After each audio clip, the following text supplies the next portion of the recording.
kapag biniring up sa floor yung pag-aamyenda sa rules para payagan na bumoto online, tututulan ko ng matindi. Express po ng intention from the majority na sumali po sa inyo? May mga pag-uusap, yung tinatanyong mga ugong na mga pag-uusap. So, kung may pag-uusap pero ang 100% fact ay sa minority, 11 pa rin kami.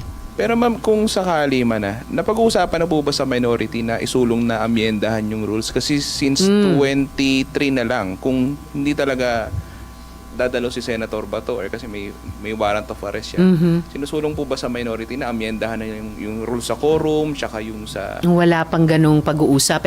But speaking of pag-amyenda sa rules, kapag biniring up sa floor yung pag-amyenda sa rules para payagan na bumoto online, tututulan ko ng matindi.